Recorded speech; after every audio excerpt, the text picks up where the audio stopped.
see when you're talking to, different companies, you're talking to brands or retailers, you've been in this industry a really long time. Where have you seen that decision evolve? Has it gotten harder? Because it feels like the buying cycles, at least what I hear, have gotten longer. The decision points have gotten tougher. And sometimes by the time you get to a decision, the group you've worked with is left already. So I'm curious, like, what have you seen in like that evolution?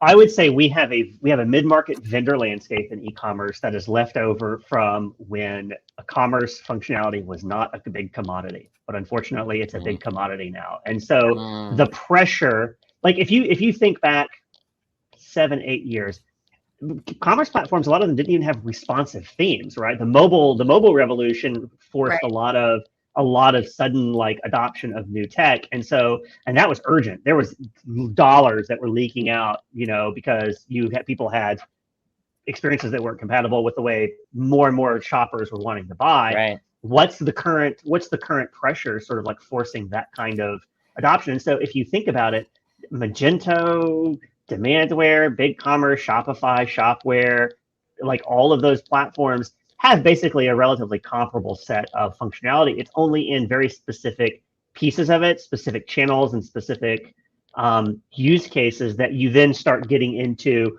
oh God, I need to re-platform because of some reason. So what I'm seeing is you used to see re-platforms every 3 years. I used to see them all the time.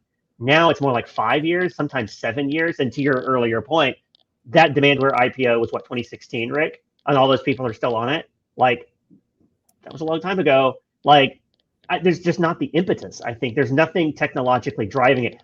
Who remembers conversational commerce? Isn't that AI now? Yeah, AI what though? Just AI in general? Like, it's not going to make you re-platform, right?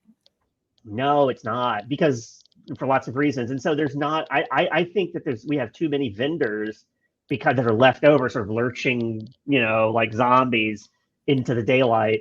But there's not enough reason for all of them to exist because they're not enough differentiated. There's not enough differentiation. How about that?